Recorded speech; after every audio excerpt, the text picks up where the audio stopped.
तुम्हारा favourite shimmer जो तुम्हारी लिपस्टिक और हाइलाइटर में चमकता है, उसके पीछे छुपा है बच्चों की जिंदगी, अंधेरा और दर्द। ये चमकता हुआ पदार्थ सिर्फ सुंदरता का नहीं, ब्लडी माइका का सच है। आज हम देखेंगे कि इसका असली चेहरा क्या है जो मेकअप ब्रांड्स कभी नहीं बताएंगे।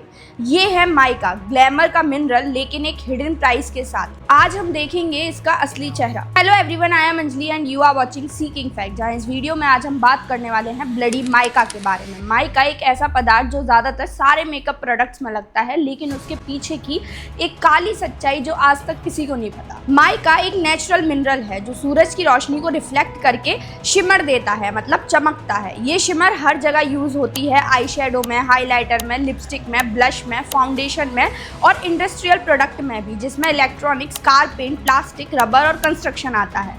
मतलब माइका सिर्फ ग्लैमर का नहीं, एक ग्लोबल इंडस्ट्रियल मिनरल है। लेकिन यहाँ सबसे बड़ा सवाल ये आता है कि माइका आता कहाँ से है। शायद आप लोगों को नहीं पता होगा, लेकिन माइका का सबसे बड़ा प्रोड्यूसर इंडिया है। इंडिया 60% से ज्यादा माइका जो है प्रोड्यूस करता है, जिसकी मेजर बेल्ट झारखंड और बिहार है। अगर वहीं हम देखें तो इंडिया में झारखंड अकेला 60 से 65% इंडिया का माइका प्रोडक्शन देखता है, जहाँ से मेजर एक्सपोर्ट्स होता है और माइनिंग हब भी यहीं है। वहीं दूसरी तरफ अगर हम बिहार को देखें तो वहाँ पे 20 से 25% प्रोडक्शन होता है, लेकिन ज्यादातर छोटी छोटी खदानें हैं वहाँ पे और इनफॉर्मल बिजनेस की तरह होता है।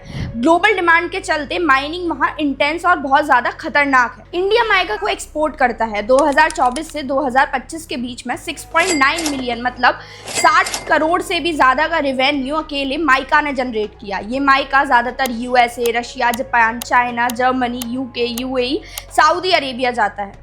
वहीं अगर हम 2026 के ग्लोबल माइका मार्केट को देखें तो अभी तक का वहां का एस्टीमेट USD 620 मिलियन से भी ज्यादा है। वहीं 2036 में यही एस्टीमेट 900 मिलियन USD से भी ज्यादा बताया जा रहा है। ये माइका ग्लैमर और इंडस्ट्री का तो बूम कर रही है, लेकिन वहीं दूसरी तरफ ये लोकल माइनर्स और बच्चों को बहुत बड़ी चोट पहुंचा रही है। तो सबसे बड़ी बात यहाँ ये आती है कि बच्चे ही क्यों माइंस में काम करते हैं।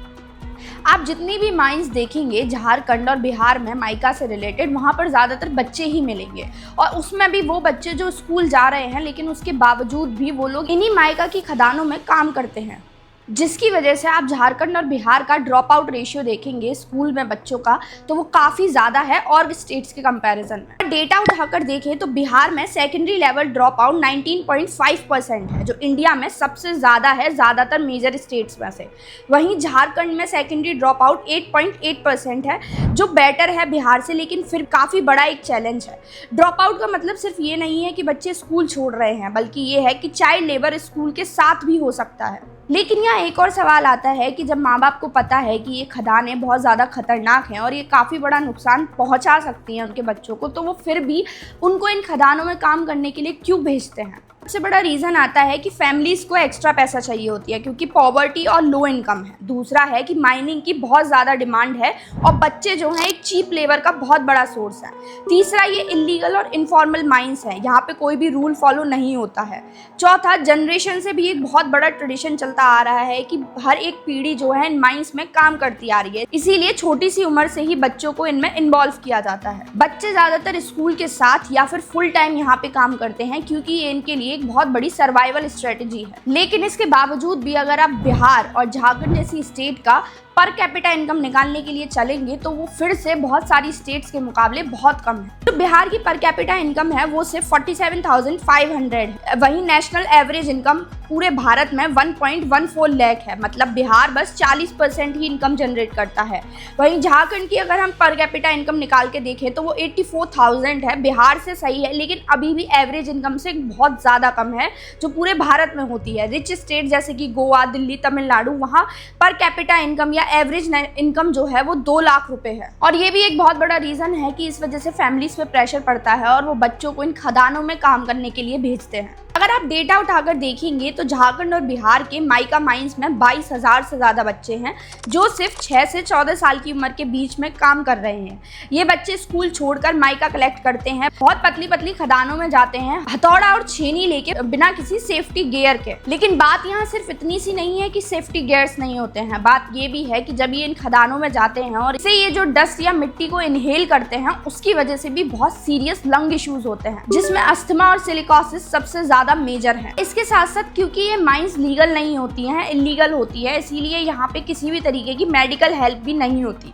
एडल्ट और बच्चे दोनों पर ही रिस्क होता है और इलीगल माइंस होने की वजह से मेडिकल हेल्प, कंपनसेशन और सेफ्टी मेजर्स बिल्कुल भी नहीं मिलते। तो यहाँ सबसे बड़ी साइकिल ये है कि पॉवर्टी है, पॉवर्टी की वजह से चाइल्ड लेबर काम करती है, उसकी वजह से हेल्थ प्रॉब्लम होती है और फिर से लो अर्निंग पोटेंशियल होता है और फिर से पॉवर्टी आती है। लेकिन ये बात जो है बिहार और झारखंड के लोग नहीं समझ पा रहे हैं।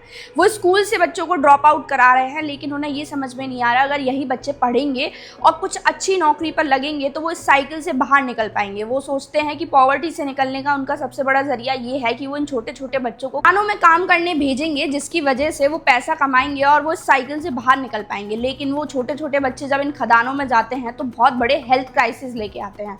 उन हेल्थ क्राइसिस को ठीक करने में बहुत पैसा इन्वेस्ट होता है, फिर से वही पॉवर्टी की साइकिल चालू हो जाती है। तो अगर इस साइकिल से बाहर निकलना है तो इसके लिए बहुत ज़रूरी है कि लोग समझें कि बच्चों का खदानों में काम करना नहीं, स्कूल में जाना बहुत ज़रूरी है। माइका का सबसे ज़्यादा यूज़ जो है वो कॉस्मेटिक्स में होता है, क्योंकि ये मेकअप में ग्लो लाता है। जो हमें मेकअप में शिमर दिखती है या चमकता हुआ पदार्थ दिखता है वो ये माइका ही होती है, इसीलिए मेकअप प्रोडक्ट्स में सबसे ज़्यादा माइका का यूज़ होता है। प्रोडक्ट में माइका का लेबल्स पर ज़्यादातर ऐसे लिखा होता है mica potassium aluminium silicate C177019। Jharkhand में माइनिंग जनरेशन से चलता आ रहा है, उनकी बहुत सारी पीढ़ियाँ सिर्फ इस माइनिंग में, खदानों में काम करते निकली हैं। छोटे से ही काम सीख लेते हैं, ये वहाँ का एक सोशल नॉर्म और सर्वाइवल स्ट्रेटेजी बन गई है। मतलब ये सिर्फ इकोनॉमिक इशू नहीं है, ये कल्चरल और सिस्टमैटिक इशू बन चुका है। नो डाउट माइका का बहुत बड़ा रोल है जीडीपी कंट्रीब्यूशन में। इंडिया इतना ज़्यादा एक्सपोर्ट करता है, इंडस्ट्रियल हब में इसका बहुत बड़ा काम है, कॉस्मेटिक इंडस्ट्री में इसका बहुत बड़ा रोल है।